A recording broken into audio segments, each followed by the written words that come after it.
Hey, what's up, guys? Tim Uchuk here, and I am just taking a quick break. It is Sunday, and it is spring at the time of this recording, and so we've been doing a lot of gardening outside, moving mulch, a lot of wheelbarrow stuff. So taking a quick break, and I thought I would share with you guys an interesting look at one of our coaching calls where we talked about the topic was how to tame the chaos as you scale your business. So we're going to be getting into some specifics of looking at your processes, capturing how you do what you do so that we can follow that. Remember that pattern language of scaling. If we look to nature for inspiration, it follows the rule of how you do one thing is how you do everything. So you look at trees, you look at flowers and plants. They all, the pattern language, if you look at the branches, they're fractal patterns, right? How you do one thing is how you do everything. So it follows as you scale, as you start to bring on more team members. We want to be able to have the same people doing the same thing the same different way. So I'm going to be giving you some inspiration. There's going to be a video link because I am sharing my screen. So some of the stuff I'll be referencing my screen. So you'll want to click the link and watch the video in the show notes here. But we're going to be talking about some inspirational workflows, how to capture the 30,000-foot view of some of your core processes within your team so that you guys can have that single source of truth, be on the same page, and start to have a basis for improving how you do what you do, right? We can start to streamline, eliminate waste, eliminate redundancy, get everybody on the same page in terms of who does what. So I will be walking you through a couple of examples. I'm going to be sharing some strategies when it comes to creating processes so you don't get stuck. So, for example, we'll be talking about how and why you need to make the distinction between inputs and outputs in terms of how you guys do what you do. And this comes down to getting your team really clear in terms of their responsibilities. Understanding inputs and outputs is going to be really helpful. We'll talk about that. We're going to talk about a strategy for capturing processes. I call it majors and minors. So the major minor technique. We'll get into that a little bit. We're going to talk about something called chunking, which is a memory strategy so that your brain can wrap its head around a lot of potential minutia. So chunking, it's how we can really boil things down and make them easy to understand. And then we're going to get into some mindset stuff when it comes down to change management. One of the things that I see most often get in the way of business owners, leaders, and teams being able to change in a positive and sustainable way really comes down to a lot of the culture, obviously, and the mindset within that culture and how they look at change, how they interpret change. So I want to talk about some specific strategies that you can use to cultivate a not just a resilient culture, but I like to think of it as anti-fragile. If you guys have read that book, Anti-Fragile, it's like Resilience 2.0, where thing challenges actually make us stronger. So anti-fragile systems, a good example is your muscles. We go to the gym, your muscles grow by getting torn down, right? So challenges actually make you stronger. Literally, your muscles are anti-fragile. So creating and cultivating a culture that is anti-fragile, meaning that whatever the world and the externalities throw your way, you guys actually use those as opportunities to get better and stronger, more efficient as a result. So we're going to talk about that, some specific strategies. Again, I will be sharing my screen. So if you want to see what I'm sharing, look at the show notes. There's going to be a link. Other than that, guys, this I think this is the 100th episode. So if you're listening to this, and if you've been listening for a while, I just want to extend my gratitude to you for following me along in this journey. When this started, this podcast, believe it or not, was a way for me to capture my brain and have a journal for our kids way down the road, like a time capsule to hear what their dad thought about. So that's where this thing started. This is the 100th episode. So I appreciate you guys listening to what I have to say. I hope this brings you value, and wherever you are, I hope you have a great rest of your day. And with that, let's jump in.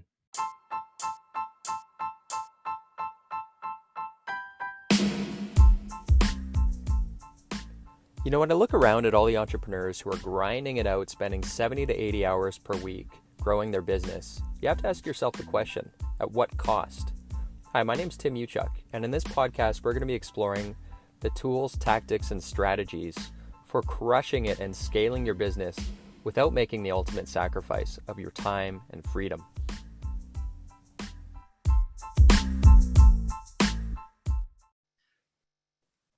Hopefully that was helpful. I'm not sure who on the call is in hiring mode, but you guys should have. I shared in the chat again a link to this. So this is our workflow map. And this goes through the training so you can visualize it. You can see the steps on the top here, the columns, the rows are the who's. So you've got the supervisor, candidate, and then you have all the resources here. And then you have the options. So this document here mirrors this process. So it's just another way of looking at it. And by the way, you guys can use this as inspiration for your process creation, because this is a process. It's a repeatable instruction, and you can see it just for inspiration. This is repurposed 3 different ways.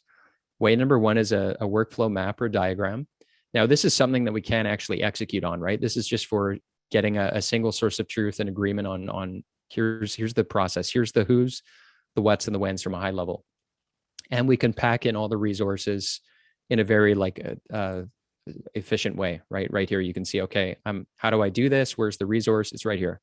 Follow the line. It's right there. So that's the workflow map version of this. The other one is a document. And so when you guys are creating for documents, the benefit with Google Docs is a couple things. Thing number 1 is they've introduced, like months ago, these checklists. So rather than bullets, we can use checklists. So if I go like this, creates a checklist. So that allows us, if you guys are hiring or using this, you can go file, make a copy, and use this to check the boxes.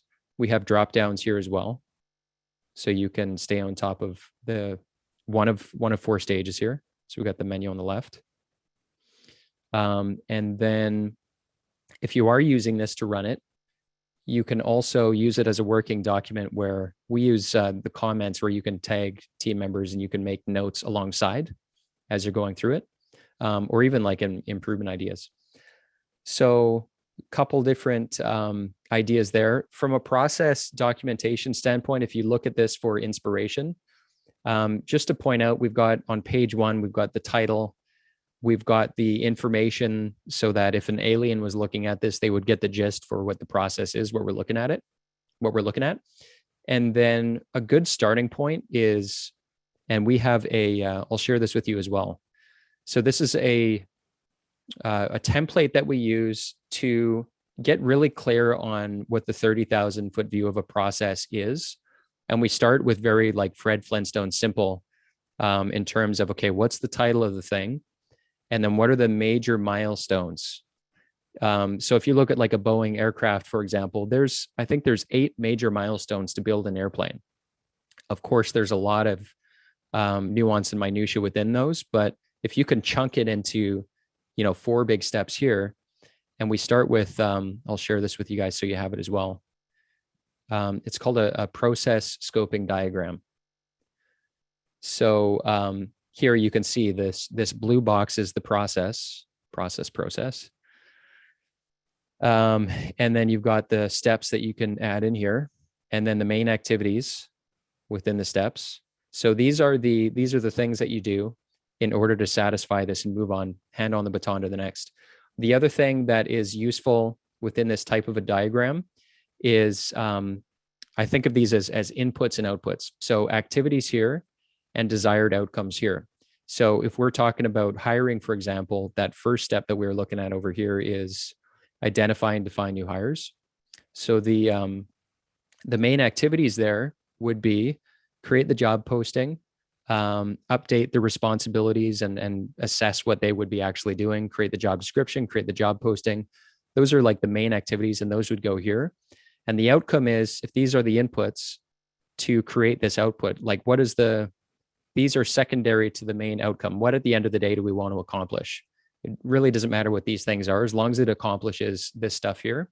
So desired outcomes would be your job posting and, the responsibilities have been ironed out, right? So what are those outcomes that we want to have in place in order to hand that baton on to the next? Does that make sense? Inputs and outputs, and then major stages. So when you have this in place, it makes it so much easier to open up, a document like this, because now you've got your recipe. Okay, there's 4 things here, and within Google Docs to create this makes it really helpful, because essentially these are like majors and minors. So the majors we've identified, there's 4 major steps. With a Boeing aircraft, 8 major steps. So the majors, if we go identify and define new hires, we start with the majors. And what you can do with Google Docs, which is pretty nice, is I'm going to just go from a formatting perspective here, and I'm going to call this a heading. So when you do that on the left-hand side here, it gives us and I'll indent this properly because we've got the title and then we've got these indented. So I'll just go H2. So the very first thing I do is once I have these things, I type them out immediately so that we have the 30,000. So post and filter. So we'll say that. Highlight H2. So now it's a matter of we've got the majors. Now we fill these with the minors. So within here, you can see here what are all the things, and you create the bullets or the checklist. So here we've got update accountability chart, review needs, create job description, determine prerequisites, confirm compensation. So that's the high level activities. Now the actual recipe and links to resources are right here. So notice it says review and update accountability chart. So you have a clear understanding. I like to, by the way, when creating instruction or when we're setting up like projects or even delegating tasks, these 2 magical words help to provide great context. They force you to tie the benefit to a statement to give more color to whatever it is you're describing. So whenever possible, tag on so that when you're writing things, it'll force you to think through what's the purpose. Because if you've got toddlers, anytime you ask them to do something, they're going to say why. I don't know who else here has kids under 7, but we got to give them the so that so they can learn and understand. And it's no different when we're creating our processes, giving them the why. And so that forces you to do that. So review and update the accountability chart. For somebody who's new reading this, they're going to ask why. What's the purpose of this? So that. And then we got the link here. Is that helpful? Majors, minors, start with the process scoping diagram. But once you have this is your recipe, and you can get in here and get as nuanced and granular as you need to get. And you have this nice high level. So people get the nice balance of okay, we're really doing 4 things. We're chunking, right? From a mental cognition standpoint, chunking allows people to wrap their heads around things better. So we chunk it. There's 4 chunks within.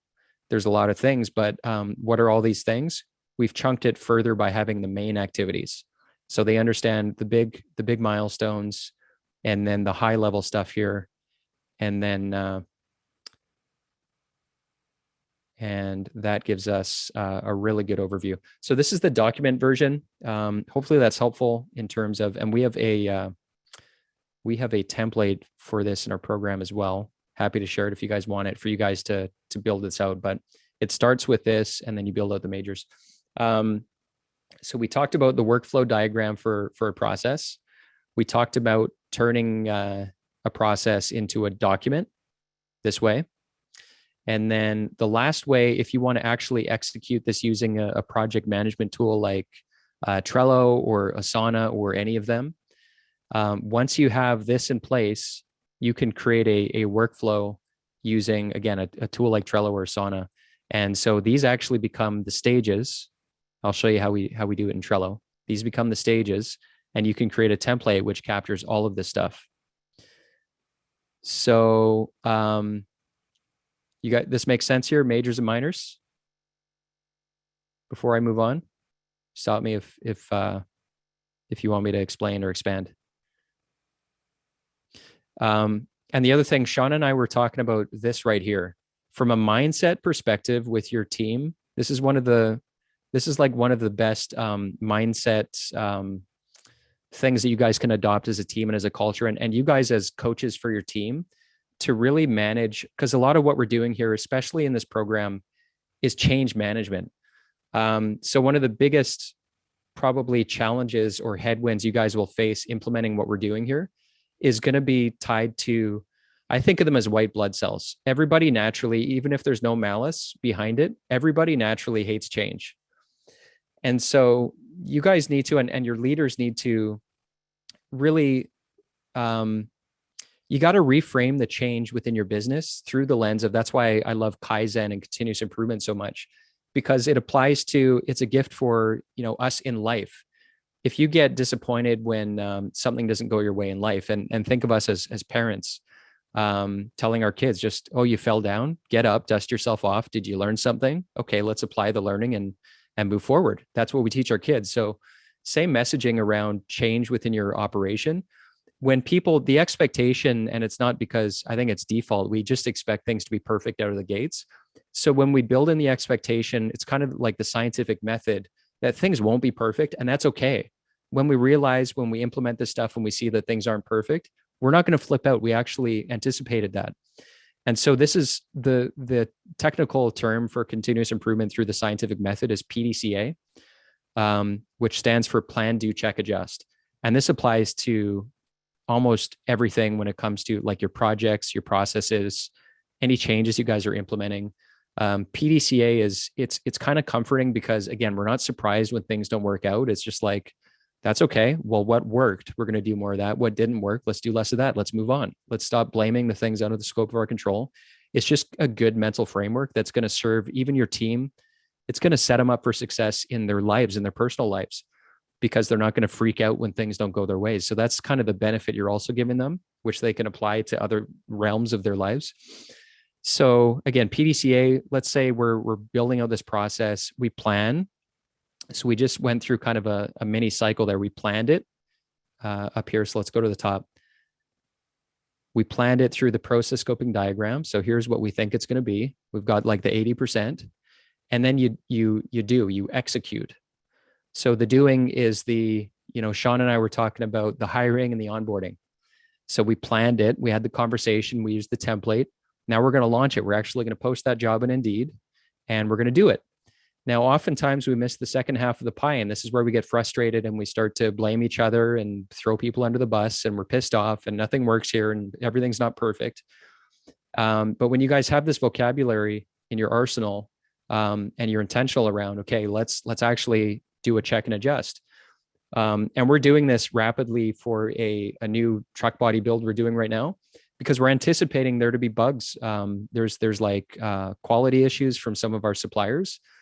And so if we're just expecting things to be perfect and we're not intentionally having a meeting where we check and adjust and we make a list of all the things that aren't working well, then we're just going to get more of the same. It's the definition of insanity. So I was in Edmonton like a month or two ago, maybe 2 months. That's the first thing we did. I sensed that people were frustrated. I had to reinforce this, right? People were frustrated. The vendor is supplying us with this stuff that's out of spec and we're having to do all this rework. Okay, so where is it listed? Do we have a list of it? And are we communicating it back to them? I would have a hunch that if the owner of that company knew that they were shipping all of this junk to us, he wouldn't be very happy. So why don't we make a good list of this, send it to them, and say, how can we help you? How can we help you guys get better? And as we continue to track this stuff and you guys are getting better, we're going to still feed that back to you. And we start to get the right, we give them a good feedback loop. You guys are awesome. This is improved. This is improved. So building that check and adjust into it is really, really an important aspect of change management. And then you as a culture, you start to build this into your vocabulary and the way you do things. And this continuous improvement cycle is, look at future gifts. That's the best way to look at it. So when it comes to change in this program, and you guys are implementing a lot of the stuff that we teach, giving your team that vocabulary, I started referring to it as upgrades. We're not changing for the sake of change. We're changing for the sake of making our tomorrows a little bit better than our todays. We're changing for the sake of, we want to eliminate any friction when it comes to you guys doing your jobs. So friction in terms of you guys have questions, we're making some mistakes because we don't have the right information. We want to eliminate all that stuff so that it feels easy. At the end of the day, that's what we're doing this stuff for. We want it to feel easy so that we can be efficient, because if we're efficient, customers are going to be happier. Our reputation won't take a hit, so we're not eating crow all the time and putting ourselves in a bad spot. So there's so many benefits to the change, but we have to interpret what the change represents. It's not change for change's sake. It's change for future gifts for all of us so that we can create that big shared vision of ourselves and make it real. So reframing is either future gifts or upgrades, future gifts. So that's kind of the terminology that we use as a team. And we keep saying that's an awesome future gift, when somebody comes up with an improvement idea. So rather than change, you know what I mean?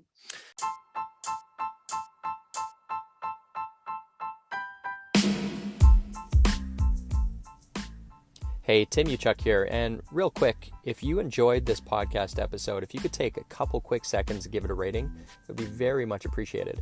And secondly, if you're looking for more tools and strategies on how you can crush it in life and business, just head on over to bookwithtim.com, where I've put together a free case study which shows you how to unlock unprecedented freedom today by using the 2 power levers. Just head on over to bookwithtim.com. Until next time, wishing you success and freedom in your business. Cheers.